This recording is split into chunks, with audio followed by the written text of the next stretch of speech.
Welcome back to Encased. It is episode 7 of my As a Bag of Hammers playthrough.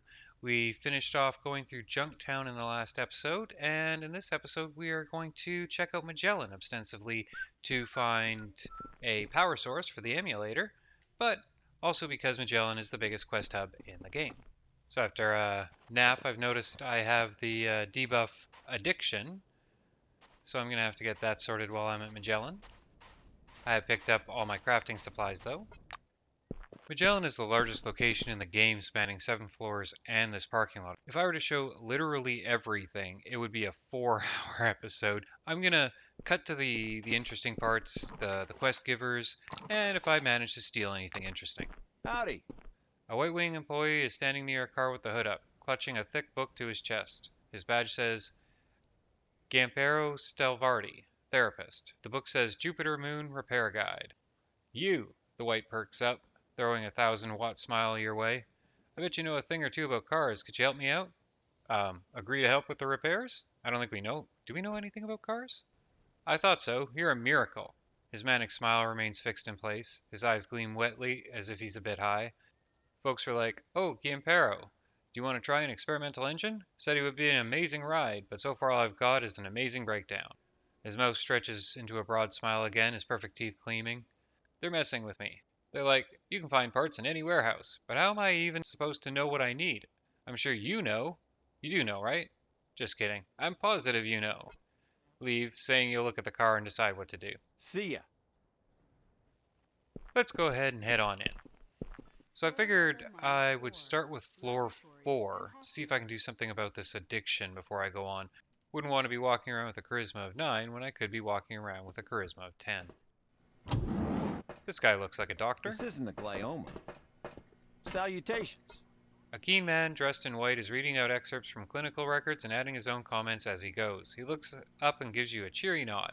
"Good afternoon. Come in, come in. Is this your first visit? Any complaints? Get acquainted?" The white jokingly raises 2 fingers to his temple. "Magellan Station staff position at your service." He spreads his arm over a table piled with papers. "What am I doing? We're all human, even under the dome, and people tend to get sick. So if you studied your contract carefully, you should have noticed that you have health insurance. So what have you got?" Diagnosis. Doctor scans you with a variety of unfamiliar devices. "Well, you have several problems. But where would we be without these little challenges, eh? Shall we begin? Um, well, agree to the treatment? Addiction recovery? Did that? Yeah, he dealt with the addiction. Sometime after the procedure begins, you realize with amusement that you are absolutely healthy." The doctor is smiling happily. "So you see, science is capable of anything. When we finally reveal the secrets of the forefathers, whew. So any other complaints?" See ya. Nope. Good day. "Hey, psst, come on." Turning to the voice, you see a short, black-haired guy with a neatly trimmed mustache. He's holding a mop, and the badge sewn to his orange overalls identifies him as Enrique Eterno. "Here's the thing, my kinsman passed away. I'm not gonna go ahead and botch that. Have mercy on the soul of your humble servant." Without interrupting his incessant chatter, Enrique lifts his eyes to heaven and crosses himself. "Anyways, he's in the morgue now, and the ring, a family heirloom, remains with him. They will not give it back to me, those bitches. Will you help?"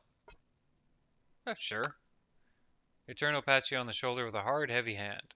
"Well, thank you." He's lying right there as you enter the morgue. He's wearing a gold ring on his left hand. Man of God he was, my kinsman. Sounds an awful lot like he's just trying to steal a gold ring. We'll take his mop. Curie, Bruno, von Braun, all of them took risks. You know, Rufin, risk is an inevitable part of scientific research. Oh, dear. I can't believe I fell for it again. Let's get this straight, Dieter. I'm not Pierre, you're not Marie, and the risk in this case is not worth it. So I say no, Dieter. No, don't even try. Let's see what that was about. Passing through the laboratory, you accidentally witness an argument between 2 White Wing employees.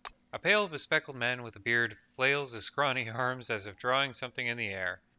"But all hail progress. The cap's on Bianca's shampoo of a silicone base. We remove the silicone bit, use it to cover the pointed part of the relic, roll up the plastic film, and..." His opposite shakes his head in annoyance. "Dieter, this is not a scientific approach. There is value, but there is an unknown risk factor which you propose to mitigate with shampoo caps." Seeing you look at him, he abruptly stops talking. Good day.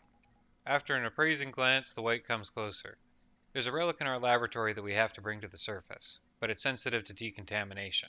My colleague is positive that plastic wrap and silicone caps will protect the artifact from the effects of the gas, but I say it's too risky to rely on such medieval methods. We should just turn off the sprinklers. Well, I'm sure this'll come back to bite me, but let's help him. The White directs his superior gaze at his colleague. And you say shampoo caps. He shakes your hand. Thank you for working for the advancement of science. Ask about the relic. Reuven, may I? Let me tell you about it. This is very, very interesting. I'm guessing it's not. He rolls his eyes expressively. Heimlich appears to take this as a sign of agreement. Hands trembling, he opens a drawer to withdraw an object a bit larger than his palm. It's an elongated device resembling a syringe or knife with a massive hilt and a thin blade. It glows slightly, and the vibrating housing produces a thin, mosquito-like whine. Wonder how it could have escaped the decontamination chamber on its way into the base. The Whites exchange looks. Reuben nervously twines his fingers together. I would prefer not to get into that. Do we use our influence check to try to persuade him? Or our criminal check to say that we know all about getting stuff into bases? Let's do the criminal check. The scientist lowers his voice. In fact, this relic, it's ours, Dieter's and mine. We brought it for private use. Okay. Heimlich shushes his partner, squinting at the camera right below the ceiling. Levy continues in a whisper. Have you heard of Joran Lindbergh from Orange Wing? He gets this stuff for people. It's not cheap, of course, and obviously not quite legal. Can we change the subject now? What does it do? The question seems to baffle the scientists. Levy makes a helpless gesture. Meanwhile, all it does is buzz and vibrate. Oh. I know from this description it sounds like a motorized dildo. Yeah, that's exactly what I was thinking. But we think the relic's real purpose is much more frightening. It might be a devastating weapon. Oh, tomato, tomato. Dieter vigorously points his finger at the ceiling. Levy reaches out and lowers Dieter's hand. Don't get yourself worked out. Yes, it might be a weapon in the middle of some complicated cycle. Possibly we're witnessing a recharging process, or maybe targeting. A thorough evaluation could help us learn the truth. He takes a step towards you. Our request is simple. We need to sneak the relic out without passing it through the decontamination chamber. I only see one way to do this, temporarily deactivate the chamber. I understand the task, and move Later. away. I'm going to see about getting it out around the chamber. I didn't actually complete this the first time through, and I think I know a way I might be able to do that. The people here don't seem too concerned about this gigantic robot thing down here, so I'm just going to go ahead and hop into their little, oh, whatever you want to call this little exhibit of theirs and scan some technology. It doesn't seem hostile. Let's see about interacting with it. Can I chat with the thing? Hi. The Mobios, okay, I guess that's what they're called, produces a quiet but constant noise. It's the dozens of servo engines motivating its bulky frame. The triangular eyes of the ancient machine slowly begin glowing yellow as you approach. This might be your only chance to see an active Mobius up close. You stare at it and it stares back at you. Well, relic dust is valuable, but let's see what it does. The Mobius's mechanical buzz grows louder and is joined by a gurgling noise.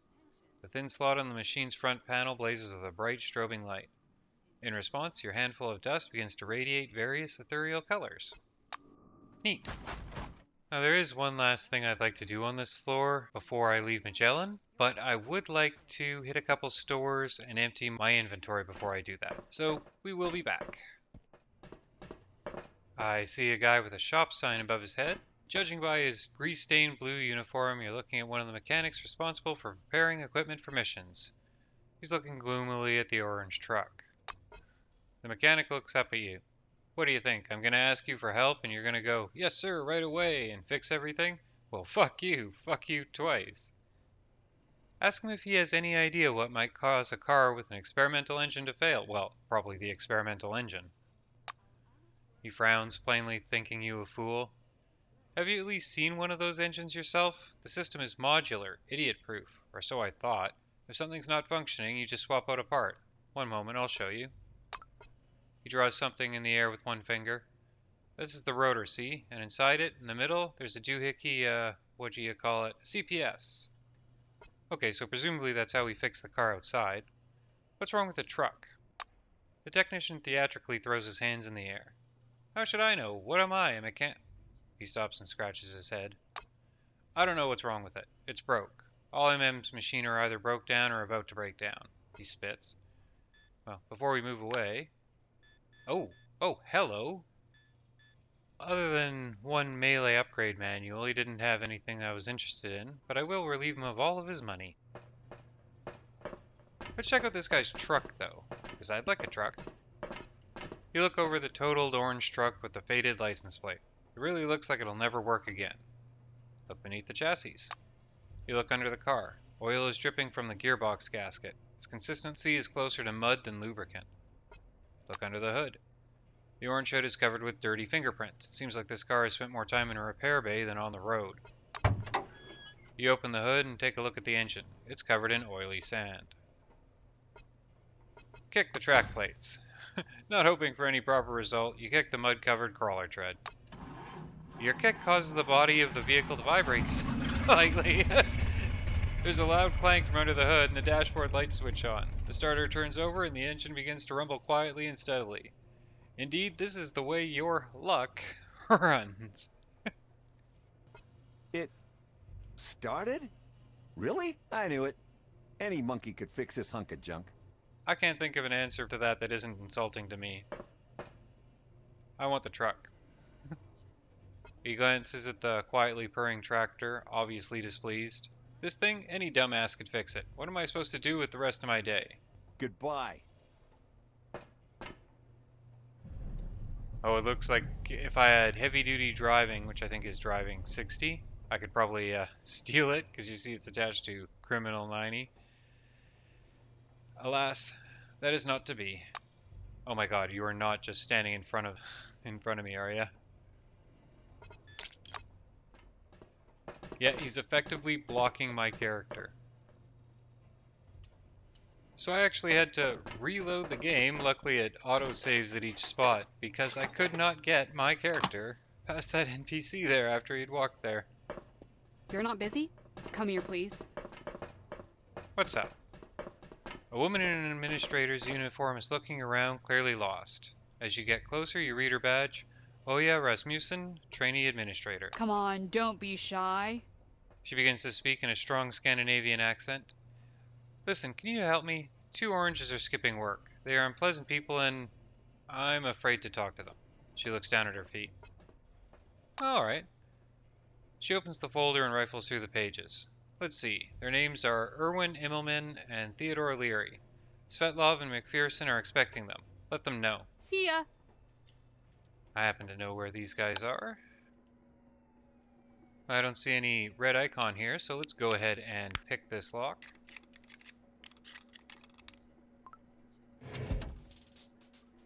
While passing the Orange Wing utility room, you stop when you hear a pair of quarreling voices. On the other side of the door, 2 people are discussing a plan for some kind of robbery. Or at least you hear the word robbery loud and clear in the midst of their bickering. You press your ear to the door and listen. Hopeless. You're only able to catch a few words here and there. Go in. Discussion ends the moment you press your key card against the scanner. Well, we have our 2 slacking oranges. The orange is reclining languidly in an armchair, polishing his badge. You can only guess what the conversation was about. You couldn't understand a word of it from the hall. Tell Leary you should return to the warehouse. He chuckles skeptically. That girl can get anyone she wants. Look, no offense, but I'm not going anywhere. I'm not in a rush to get to my job. So there's just a convince him argument. That doesn't sound too fun. Make your invitation seem even more enticing with a weighty blow from your fist. Leary suffers the blow silently, but in his steady gaze burns a barely controlled rage. He shouldn't have done that. But I understand. Tell ya I'm going to work. Get out! Wow, look what the wind blew in. As soon as Leary leaves for work, Immelman finds a distraction corresponding with his intellect. He puts a cockroach in a coffee mug and is now watching it climb out. He looks up at you. What do you want? Ask him why he's skipping work. He lets out a hoot. Oh yeah, sent you. Chuckling, he cups his hand into his chest as if holding an invisible pair of breasts. Yeah, we're gonna punch him too. He got a strong punch. Immelman topples to the floor with a grunt. Despite his bulk, Erwin is too much of a coward to challenge you. He doesn't even resist. The orange covers his face with his hands, but can't resist peeking up at your raised fist. What the hell, man? What the hell? I get it. Tell her I'm on my way. Scram. I'm guessing I'm gonna regret that, but, you know, what's the point of having these fists if I'm not gonna use them? Oh, it's Natasha. How are things? You recognize the small figure from afar. Natasha is sitting on her spread-out jacket, eating noodles from a cup. Hello again. She looks up at you for a second. Oh, hi. This is because I said drop by earlier, isn't it? Ask her what's going on in the air shafts of Magellan. She gives you a meaningful grunt. This place has its own atmosphere, you know. They're saying in the reactor section that someone is running around in the tunnels and it's not me. There are always oranges hanging around and they have all sorts of hiding places. Reminder how you exchange significant glances. Davenport ignores this, or at least pretends to. Do you want some noodles? She holds out her cup with a plastic fork sticking out of it. So we have try to kiss Natasha. The mere fact that they have the word try in here says that that's a bad idea. I mean, it would be a bad idea anyway, but the try is a bit of a hint. Do we take the cup and thank her, or take her by the wrist gently but firmly? Well, let's try our luck. You take her by the wrist, roughly, but also tenderly. Well, I don't know if I was going for roughly. Natasha freezes in place as if time itself had halted. She's striving to appear indifferent, but you can feel her trembling. She lifts her gaze to you and speaks in a flat monotone. If you say so. She stiffly removes her shirt. How about that? You lie under the whirring air conditioner. Natasha sits nearby, smoking and contemplating life. Ask her where she's from. Davenport takes a drag on her cigarette. Oklahoma. And the town? Doesn't matter. Leaving the thought unfinished, she snubs out her cigarette and starts getting dressed. I'm not a fan of talking afterwards. I mean, you know, this kind of talking. Let's kiss her goodbye. Come back again. Absolutely. So I don't know if you can reasonably call that romance, but that's more action than I got in my first playthrough. So it looks like we can get into the security room from the ventilation shaft, and, well, you know I'm gonna loot this place if I can. So I picked up a key from one of these places, and I didn't notice which one it was, and I looked in my my quest items. Apparently, I have a lot of keys that I've lifted from various places, most of which aren't particularly necessary because I can just pick the locks. Came across this laptop here. Type of offense: improper conduct, violence toward security.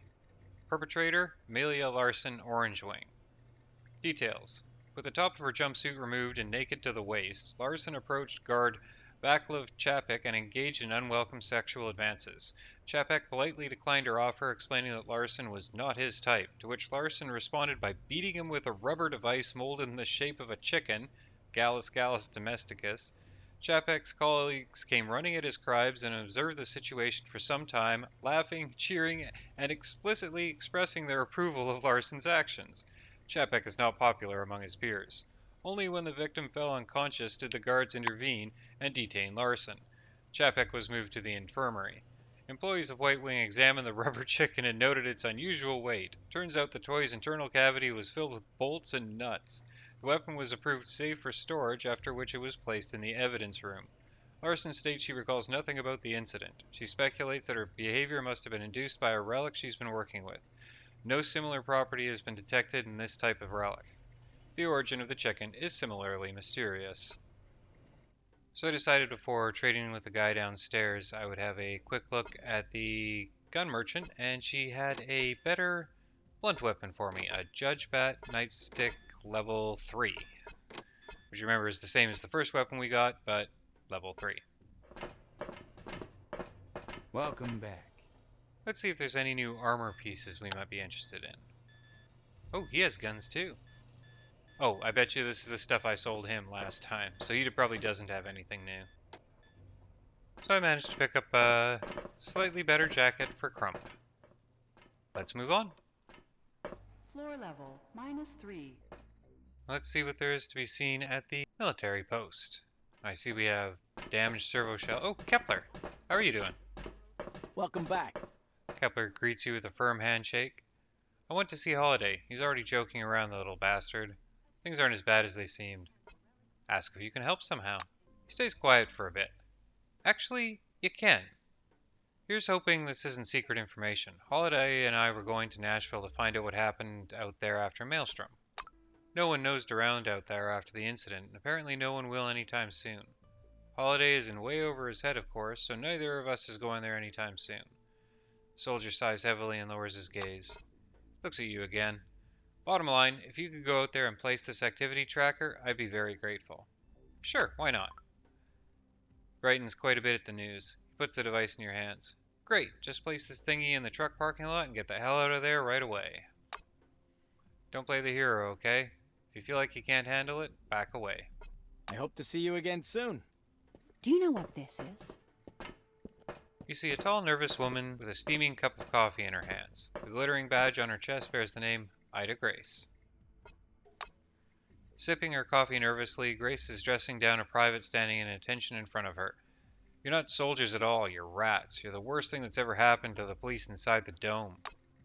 She pauses to check her email on her communicator. Grace shoves the Wait, email? Isn't this in the 70s? Oh, okay.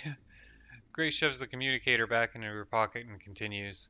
You got anything to say about that, Johnny boy? No? What about you, Antonio? How about the thieves who have been stealing relics? Well, sorry about that. Poisoning the staff with drugs and well, I didn't do that. And befouling Magellan like a bunch of diseased cockroaches. Maybe you caught them and forgot to tell me? No? Well, why not, you assholes? She pivots to face you. What brings you here? Come to see a three-ring circus complete with trained shitheads? Well, you've come to the right place. Oh, goody. Say hello. I'm listening. Greeting you with a curt nod, Ida peers into your face. I don't recognize you. Haven't been here for long, eh? Alright, well, let's not draw this out. I could really use your help with the task. Sure? She glances meaningfully at John, who's now silent, and Antonio, who's sitting at the terminal. Did you hear that? Even the newbie has more ambition than you two. Black finishes her coffee and crushes the cup in her hand. Here's what's happening. After the incident, we've got freedom here out the wazoo. Kronos is no more. Old contracts are no longer valid. If you want to get out, just renounce your citizenship, hand over the Selectron, and go wherever you want, even if you're an orange. Actually, the oranges started to run, and they're not regular old runaways. They took their fucking Selectrons with them. They want to keep their citizenship, see? And now everything's gotten even shittier. Escapes are now mass scale. It's because the scientists need volunteers for their experiments. Volunteers, I mean. Ida makes the scare quotes gesture. She glances at her communicator again. And still no messages from that asshole. What was I talking about again? Right. The Orange's contracts say that if they want citizenship, they must agree to participate in scientific programs. But the bastards have suddenly remembered they have rights, and now I get word these rats are huddling in a corner, whispering about an escape. Abandoned Magellan, live as a bandit, commune in some lockdown facility, and some other crap like that. Grace steps forward and looks you straight in the eye. If they're really planning an escape, I can't allow it to happen. That's why I need your help. I want to send them a message, and I want to make it fucking unambiguous. Either they live by the rules of the new committee, or they get stripped of their rights and thrown out into the desert. Inquire to the nature of these experiments. Grace finishes demolishing the remaining bits of coffee cup in her fist. That's what I heard anyway. There's a facility where they're transporting people from one place to another, but I'm spacing out on what it's called. Say that this device is called a teleporter, though the correct scientific term is a bit different. Yeah, right, a teleporter. Are you by any chance involved in these experiments? Just wondering. Ask who she thinks is behind the escape. It's that asshole Lindbergh. Who else could it be? That smart-ass, shit-heeled fucker reeks of conspiracy. Ask her what you should do. She strokes her chin thoughtfully. There's just one problem. You're not from Blackwing, and I can't entrust you with classified information. So act like a fucking Pinkerton. Take a walk in the residential area, find a couple loose-tongued oranges, and see what you can find out. We'll see what we can do. Oh, and somewhere in there, I got a level up. So let's see what that'll get me. Ooh, and it's a perk level. So I've been eyeing the voice as my next perk. Apparently this 70% chance to skip around due to the terror that strikes you. Apparently that's only in the first turn, and you can lower the chance based on resilience. But plus 3 max AP, 3 action points, and 3 starting AP. Yeah, I mean, it's hard not to take that. So here's hoping that what I read online is correct and it doesn't roll this every turn. Otherwise, I'm going to need to be pumping up my resilience somehow. So, what are we going to do here? I have noticed that at medicine of 90, I'll be able to cure my own addictions, but that's a far ways off. I could be looking at pushing up tech and science so that I could upgrade weapons, but realistically, melee weapons have to keep going up. So we're going to do 10 points there, bringing us up to 121. Nice. So that's almost done. We're going to do another 3 points in criminal, taking us up to 93. Yeah, I think that's our level. Hiya. The middle-aged woman gives you a friendly smile. Hello, please sign the petition to forbid those horrible entertainments. Maybe she's not allowed to say experiments? Observe that the tattoo on her neck identifies her as a convicted murderer and ask if computer games are to blame. She looks grievously insulted. What does that have to do with the topic at hand? Don't waste my time. Okay, let's actually, let's see if we can chat with her. Yeah, she wants nothing to do with me now. Well, I should speed things up. I just picked up the Criminal Plus 15 book. So I'm sure from the edit you'll have never known it, but there is so much to see in this game. I'm already 3 hours into this recording session, and while I don't think this is where we end the episode, I'm going to bed. So if I sound a little bit different in the next cut, that's what's going on there. So we're in the residential district today. We're going to see what we can do about getting ourselves a place here. Let's chat with just about everyone there is to talk with. Alright, what did you want to talk about, Vivian Enfield, who gives suicidal orders apparently? Approaching the table where, judging by the plaque, the residential administrator is sitting, you can clearly smell perfume. No, it's not just a smell, it's the smell. Acrid and dense, it hangs over the cluttered desk like a thundercloud. A girl with platinum blonde hair and a doll-like face is working on her manicure in the small space not occupied by dirty mugs. Glad to meet you. She reluctantly puts her nail file aside. Are you a new employee? I have a fantastic room that's just now been freed up. Do you want it? What's the catch? Vivian gives you a look of tragic boredom. What are you talking about? It's just one little favor. 3 little favors. And then you'll have a great room all to yourself. Well, let's hear it out. She shifts the pile of mugs on the table to one side, revealing several crumpled papers, among them the list she was looking for. Wonderful. I'm so glad I finally found someone to help. Let's go over the list. Svetlov, room 7, complains that the TV set doesn't work. Can you fix the TV set? Wonder aloud if there's really no one in all of Magellan Station with the technical know-how to fix a TV set. She winces. Of course there is, but everyone's so busy. O'Malone... O'Malone? O'Malone? In room 6, for example. You can't ask him for anything, you can't even talk to him, he's so rude. The administrator pushes her mug aside and runs down the list with one finger. Room 4, jam door lock. Ask her what you should do if you don't know how to pick... Well, this one should be an easy one, but let's ask her. She coughs loudly into her fist. Ahem. You're asking about lockpicks? No, I don't have any, and no, I didn't just tell you that. Vivian's finger stops at the 3rd item on the list. Room 1's occupant says his gold watch was stolen. Think you could find it? Where should I look? The administrator looks pointedly towards the orange residential area. I think it's the cleaning staff. Start with them. I'm a tiny and delicate girl, but you can intimidate them easily. Here's another option. Check the surveillance room. If they'll let you in, of course. Resner's a bitch, so ask Indra. He's a nice guy. Come back again. Alright, well, that doesn't sound like it's too much of an ask. Let's see what we can do about... Okay, so was it room 1 I needed to fix the lock on? Well, it says I'm allowed to pick the lock, so let's get right on that.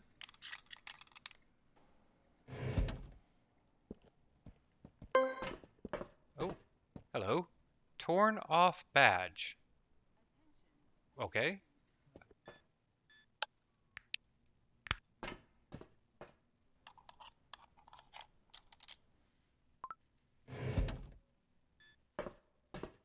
The stuffy room smells of hot, fabric-based laminate, dust, and broccoli.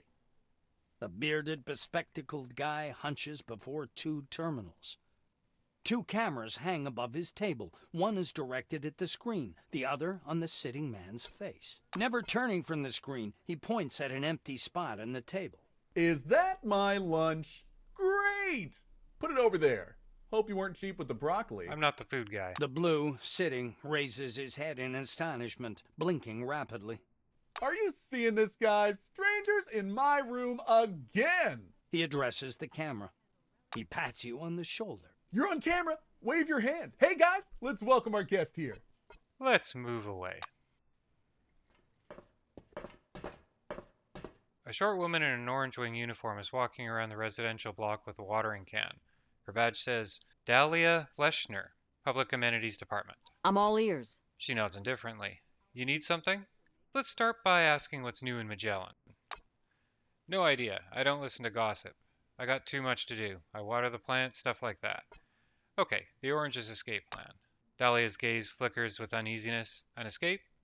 No, haven't heard a thing. About an escape, I mean. I don't want to I want the information. Well, let's use the intimidation option. No, don't touch me. All right, I'll tell you. A storm of emotions rages across the Orange's face. It takes her quite a while to find the words she needs. Fleschner comes closer, looking right into your eyes. Matthew and I plan to escape today. That's true, in 2 hours. You know the ventilation shaft beside the shower room? You can get into the caves from there, and from the caves to the plateau. She abruptly falls silent, not knowing what to say. When she speaks again, her voice is very quiet.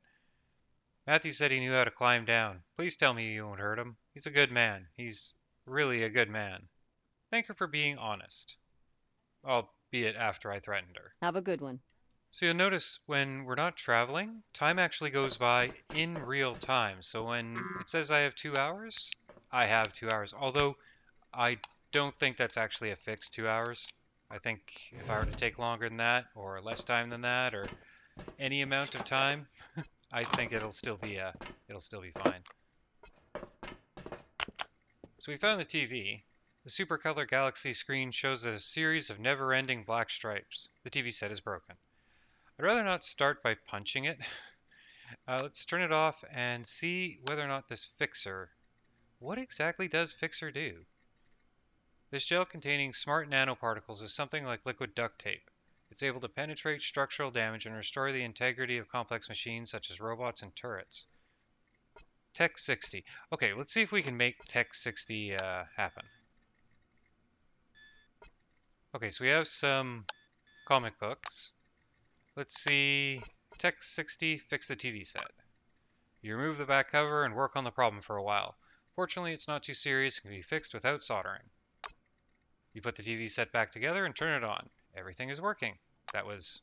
Well, I suppose that consumed a magazine, but I think that's the first magazine I've used so far, so what's the point of having them if you're not going to use them? So before I continue on with the residential sector, I think I will see about catching our orange escapees. She draws her pistol, pulls back the slide, and nods to the soldier standing nearby. John, go to the armory and fetch the biggest, scariest gun we have. Try not to wet your pants on the way. We're going to the caves behind the shower room to arrange an ambush for these runners. Offer to help catch them. Grace squints, looking you over from head to toe. Not catch, eliminate. I'm not the UN. I'm not General fucking Patton either. I'm not planning on holding negotiations or taking prisoners. If you're up for it, John and I will be in the cave. She leaves. John runs after her, snatching a couple glances back at you. So let's see what we can do about having her not shoot those people. On our way past, we will talk to the surveillance officer. A large guard with a darker complexion is sitting on a flimsy chair by the metal detector, fanning himself with a folded newspaper. He looks tired and sick. His faded badge says, Suleiman Demir. Let's show him the torn-off badge. Oh, that Garcia. I'll get him. Right. With a heavy sigh, Suleiman activates his walkie-talkie. Residential 5, I need people on 6. Gold Watch, Garcia. I repeat, Garcia. Not long after, a soldier approaches Demir and hands him the heavy gold-plated timepiece. After turning the device over in his hands a couple times, Suleiman gives it to you. Good luck. Let's take care of this escape plan. Of course it leads to the sewer. let's see. Let's see what we have. Presumably it's down here. I want to check the two sides. But let's make sure we catch up with, what's her name, before she goes and shoots a bunch of people who just wanted to leave. You arrive at the ambush point just in time for the thrilling conclusion. Ida Grace has her gun trained on two armed oranges. A guy in an orange jumpsuit is threatening the black with a big rusty revolver. Put down the rifle. We're 2 against 1. You haven't got a chance. I said put that rifle down, bitch. Grace chews her gum impassively and raises the barrel a little so it's aiming at her opponent's head. No can do, Chief. The only bitch here is your good-for-nothing mum who squirted out 5 of your kind at once like a litter of mongrels. The orange cocks his gun, teeth bared. Hey, leave my mama out of it. Oh, it's the woman we talked to earlier. The woman standing by his side grabs him by the shoulder, trying to force his weapon to the side. Matt, please don't. Let's put our weapons down, Matt. Really. Grace cheers up as soon as she sees you. You're just in time. I was starting to think I'd have to do everything on my own. You deal with the broad, I'll go with the big guy. Let's talk to the female orange. The orange, Dahlia Fletchner, looks exactly the same as when you last saw her. Only the watering can is missing. She stares back, horrified. Yes? You see what must be a stolen intruder in her hands. I guess that's a weapon of some sort. She probably doesn't even know how to use it. Okay, so we have a deftness check. Let's go ahead and snatch the weapon out of Dahlia's hands. You try to force down the barrel of the orange woman's gun while she clutches it in a death grip. You twist Dahlia's arm, snatch the gun from her hand, and shove her aside. She grabs onto Hauser's shoulder with a helpless sob. Hauser muses silently to himself, his gaze alternating between Ida aiming at his head, you, and his companion grabbing at his sleeve. Gritting his teeth, he throws his hands in the air. Damn it all. Grace grins triumphantly. Was the jailbreak worth it, Hauser? What do you say, Fleschner? You're going straight to court, and not the Magellan court, no sir. You're under arrest. Come with me. Okay, so that went by awfully quick. I'm guessing I lost reputation with the oranges. Hands raised, the oranges head off towards the base, escorted by the Blackwing officer. Leave after a while.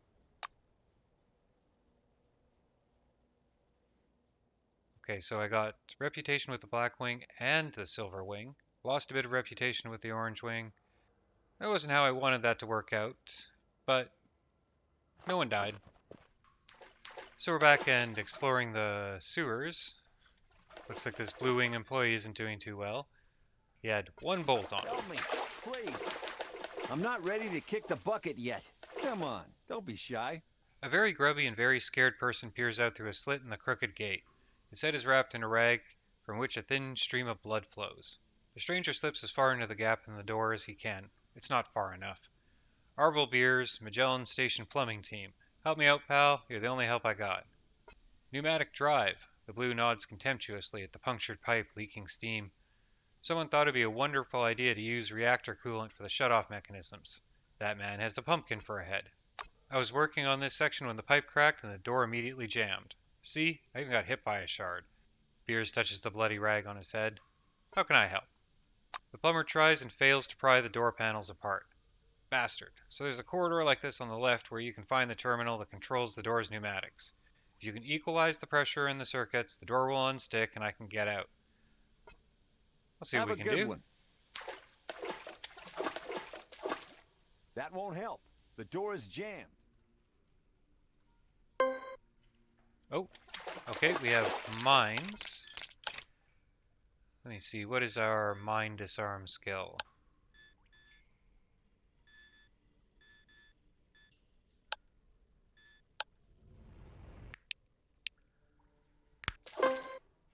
Okay, so we have 2 mines. We'll disarm this mine with our fist.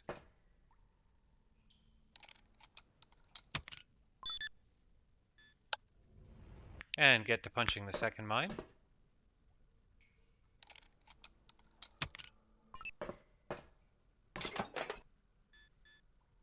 Okay, we have a valve here. So I'm glad I came up here. Wonder what you were supposed to do if you don't have any way of dealing with mines. I guess you could always use one of those mine disarm kits.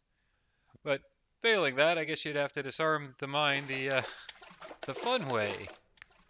So it looks like all I need is a valve and some duct tape.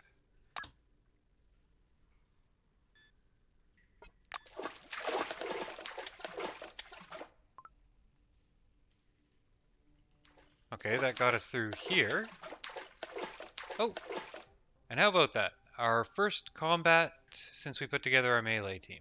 So, I was about to say since these are melee, but these actually aren't melee. They spit at you. So I do want to close the gap.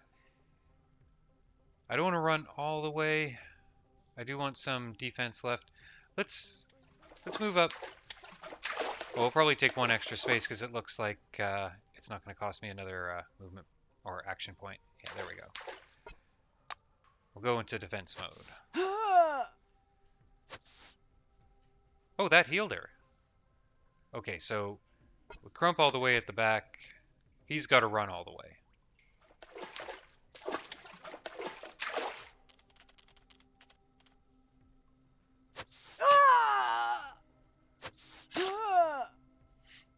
Critical damage with nausea, but it's healing her. Okay, so lowers fortitude and resilience.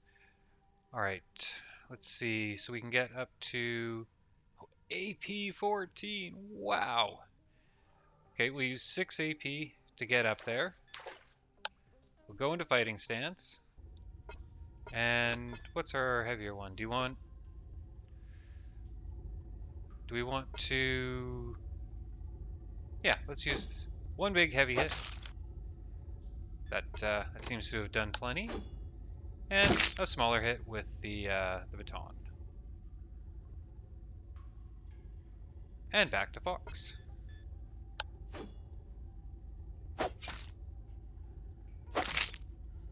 Is there anything we can do with 2 AP?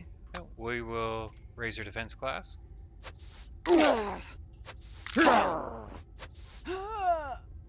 That's a pretty strong AoE, although he was hitting his buddy. Okay, so he's done a bit of damage to us, but nothing significant. Do we want to finish this? Yeah, let's go ahead and just get this out of the way. Get Crump into fighting stance. So you'll notice he has a fast attack. It does the same damage as his regular attack, but he can only use this, I think, one every 4 turns or something. And it misses. That's helpful.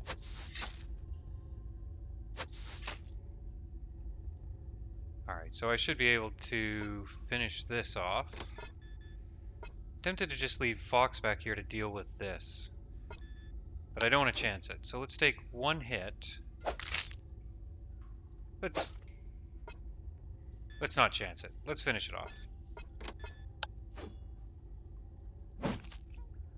Wow, that's a lot of misses. Let's see about this Mercy Strike, which has done us well before. There we go. Okay, so I have to remember that Fox can actually do ranged attacks. I think she has the least health of my characters. Not by a huge margin, but still the least. Let's go ahead and try out some of these. Well, that's a good first impression. And an equally good second impression. Wow. You give, you receive. So we have to consider a medikit. I can use heal on him, but I think a medikit would be... Well, I don't think it's necessary yet, but I do have to remember it's there. AP4. Okay, so we can use his regular weapon. Let's give it a headbutt. That stun didn't really do much. With our 14 action points. Let's get in here.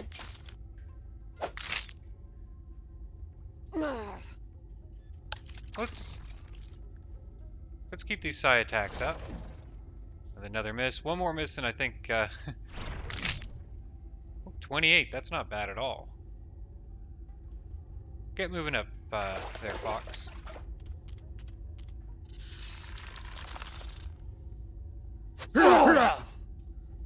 Okay, so Crump definitely needs to heal himself. That didn't do a whole hell of a lot. I might have to get my character to finish off the healing. Although my character kind of needs to heal themselves. Let's go ahead and do the full heal.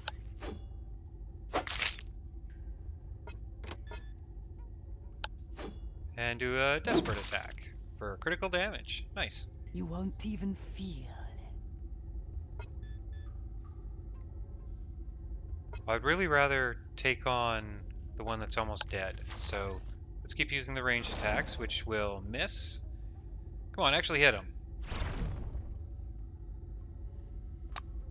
I know my first playthrough, these guys... You just said you can't contain your anger inside you, and now you'll learn my anger. These guys have really high evasion for some reason, so I'm not going to write off the psi weapons just yet, but that's really disheartening. Maybe her perception's like rather low. I should be giving her perception gear.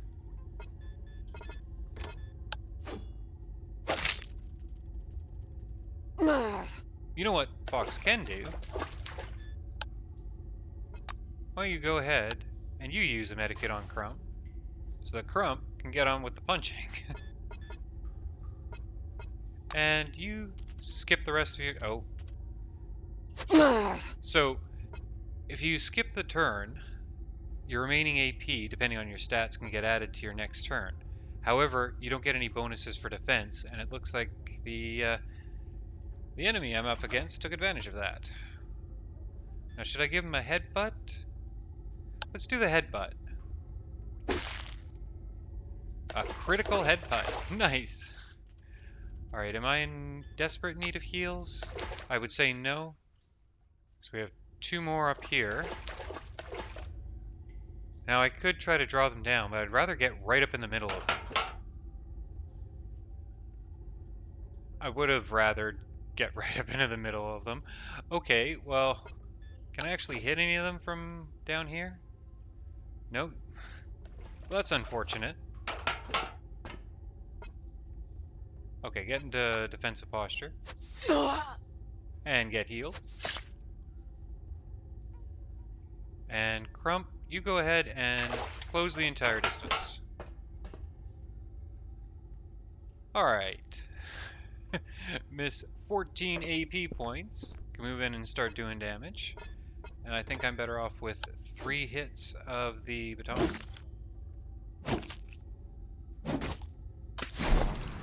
Maybe not.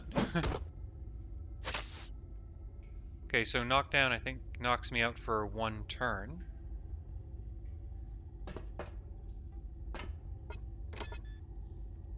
So we have enough for 1 hit for critical damage. That's nice.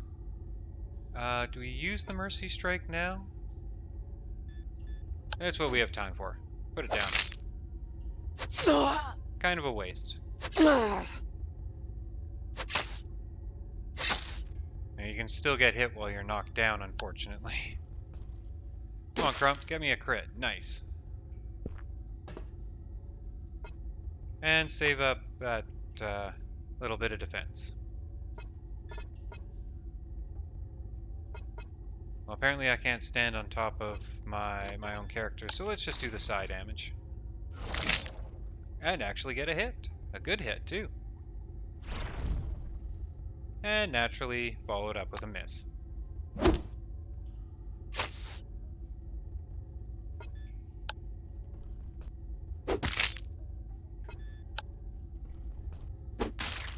Blood.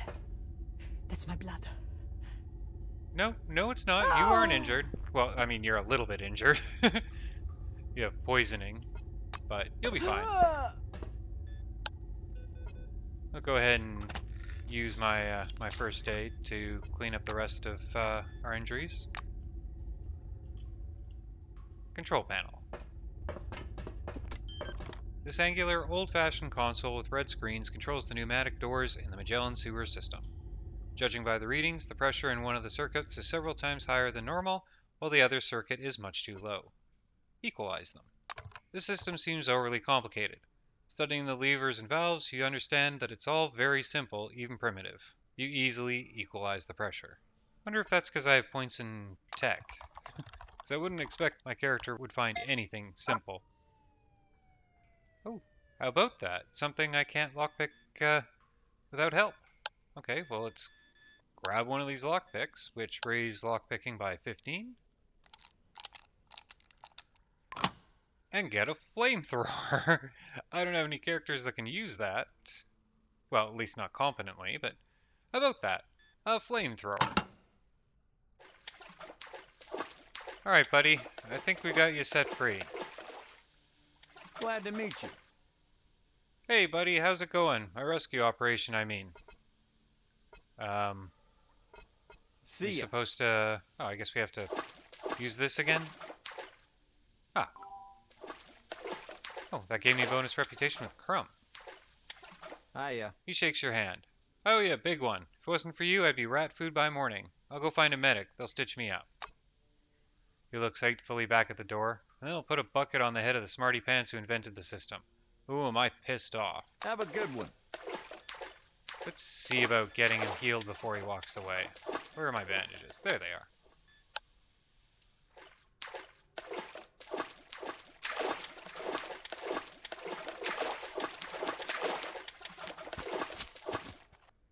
No, not even a thank you?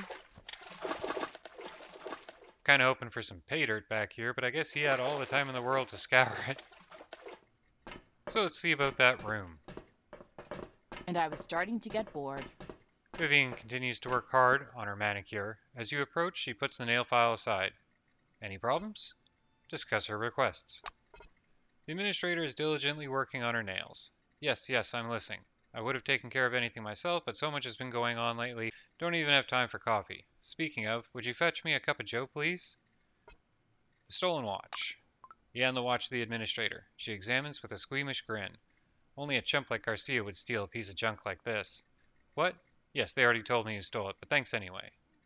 I fixed the broken lock. Strikes an item off her list. Wonderful. You're saving my life here, I swear. TV's working. She favors you with a languid sigh. Why are wonderful people like you so hard to come by in this world? She spreads her fingers at arm's length to scrutinize her manicure. She reclines in her chair, looking peaceful and well satisfied with her work. You know, being administrator of the residential area is no easy task. Thank you for your help. I don't know what I would have done without you. Well, you would have done nothing. Remind her about your agreement. Enfield acts surprised, but you're not convinced. Wait, what's this about an agreement? I did say the room was free, that's true, meaning I will happily consider your application. All according to standard procedure, obviously. Yeah, let's use our influence. What? I mean, how we have 25 points. Oh, right, because of Savant. Hint that Kingsley won't be happy to hear how the residential area is plagued by burglars, broken appliances, and smashed doors. When you mention the chief officer's name, Vivian's expression abruptly changes. Why would you threaten a feeble girl like me?